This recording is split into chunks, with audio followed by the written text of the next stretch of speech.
السلام علیکم ورحمۃ اللہ وبرکاتہ۔ لیلۃ القدر سے متعلق حضرت عبداللہ ابن عباس سے مروی ایک طویل روایت الترغیب و ترہیب میں آتی ہے، جو امام منذری کی کتاب ہے، اس کی جلد نمبر 2 صفحہ نمبر 101 پر آتی ہے۔ علاوہ ازیں فضائل الاوقات میں بھی یہ صفحہ نمبر 251 پر آپ کو مل جائے گی۔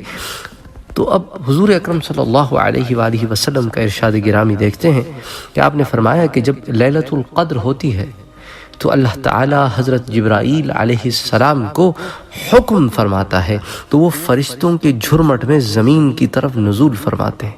اللہ اکبر، اللہ اکبر، اللہ اکبر، اللہ اکبر، کیا منظر ہوگا۔ ان کے پاس ایک سبز جھنڈا ہوتا ہے جسے وہ کعبے کی چھت پر نصب کرتے ہیں، اور حضرت جبرائیل علیہ السلام کے 100 پر ہے۔ اب دیکھیں نا، وہ جھنڈا جب جبرائیل علیہ السلام ہماری ان نظروں سے اوجھل ہے، لیکن ان کا اترنا برحق ہے، کیونکہ اس پر قرآن بھی دلالت کرتا ہے اور حدیث نبوی میں بھی دلیل آتی ہے۔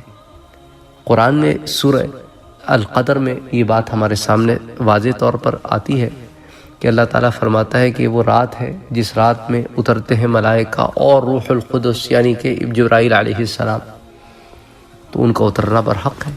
اب حدیث شریف میں اس کو کھول کھول کر بیان کیا جا رہا ہے، ان کے اترنے کی کیفیت اور اس جھنڈے کا نصب ہونا۔ وہ ہماری ظاہری آنکھ کو نظر نہیں آتا، لیکن اللہ تعالیٰ کے حکم سے وہ اترتے بھی ہیں اور جھنڈا بھی نصب کرتے ہیں۔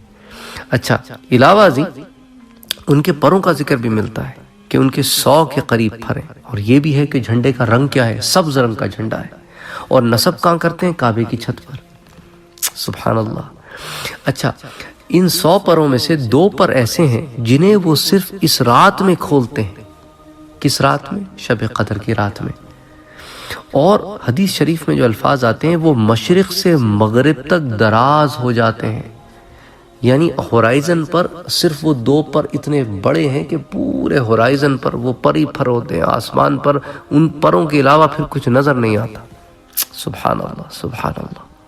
پھر اگین وہی بات ہے کہ ہماری ظاہری آنکھیں ان چیزوں کو دیکھ نہیں سکتی، ہماری آنکھوں پر سے وہ پردے ابھی اٹھے ہوئے نہیں، لیکن اللہ کے جو نبی ہیں وہ ان چیزوں کو دیکھتے ہیں۔ تو مشرق سے مغرب تک دراز ہو جاتے ہیں۔ پھر جبرائیل علیہ السلام اس رات فرشتوں کو ابھارتے ہیں کہ وہ ہر کھڑے بیٹھے نماز پڑھنے والے اور ذکر کرنے والے کے لیے سلامتی کی دعا کریں اور ان سے مصافحہ کریں۔ اب فرشتوں کا مصافحہ کیا ہوتا ہے اور حضرت جبرائیل علیہ السلام کا مصافحہ کیا ہوتا ہے، وہ بھی آج کے درس میں بتاؤں گا میں آپ کو، کیونکہ پہلے اس ضمن میں لاسٹ ایئر ایک درس دیا تھا میں نے، شاید کچھ لوگوں نے وہ درس سنا اس سال، تو پھر ایک سوال اٹھا کہ وہ فرشتوں کا مصافحہ وہ کیا ہوتا ہے۔ اچھا، مصافحہ کیا ہوتا ہے وہ بھی میں بتا دوں۔ یہ جو آپ ہاتھ سے ہاتھ ملاتے ہیں نا، اس کو مصافحہ کہتے ہیں۔ ہم ہینڈ شیک جو کرتے ہیں سلام کے بعد یا سلام کے دوران، اسے آپ کہتے ہیں مصافحہ، ٹھیک ہے۔ تو وہ ان کی دعاؤں پر آمین کہتے ہیں فجر طلوع ہونے تک۔ بس جب فجر طلوع ہو جاتی ہے تو جبرائیل علیہ السلام پکارتے ہیں، اے فرشتوں کوچ کرو، کوچ کرو۔ تو وہ پوچھتے ہیں، اے جبرائیل، اللہ تعالیٰ نے امت محمدیہ کی حاجات کے بارے میں کیا فیصلہ فرمایا ہے؟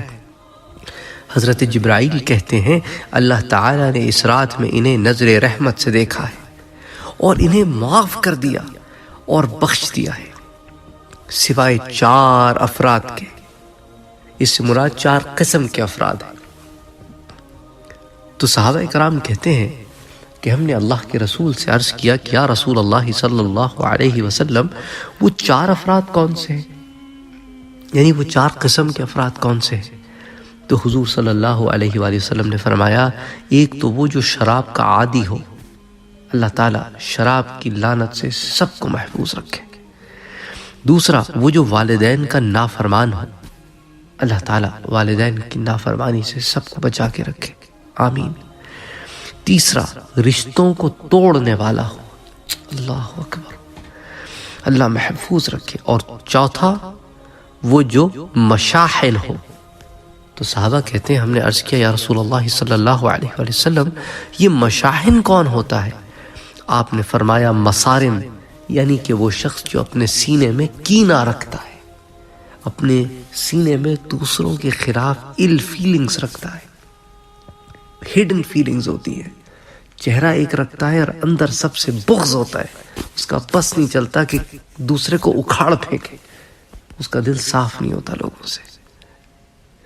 اچھا، اسی طرح یہ تو روایت آ گئی الترغیب والترہیب کی، علاوہ ازیں حضرت جبرائیل علیہ السلام کے مصافحے کا جو ذکر ہے، اس ضمن میں تفسیر ابن کثیر میں ایک بات آتی ہے، وہ آپ کے سامنے رکھتا ہوں۔ تفسیر ابن کثیر کی جلد نمبر 4 صفحہ نمبر 535 پر ایک روایت آتی ہے جس کے مطابق حضرت جبرائیل علیہ السلام اس رات عبادت کرنے والے ایمان والوں سے مصافحہ بھی کرتے ہیں، اور اس مصافحے کی وجہ سے کیا ہوتا ہے، اس روایت میں آتا ہے، اس کی نشانی یہ ہے کہ دل نرم پڑ جاتے ہیں، دل نرم پڑ جاتے ہیں، آنکھیں بہہ جاتی ہیں اور رونگٹے کھڑے ہو جاتے ہیں۔ سبحان اللہ، یہ اس مصافحے کا نتیجہ ہے۔ اللہم صلی وسلم وبارک علی سیدنا و حبیبنا و شفیعنا محمد صلی اللہ علیہ وسلم۔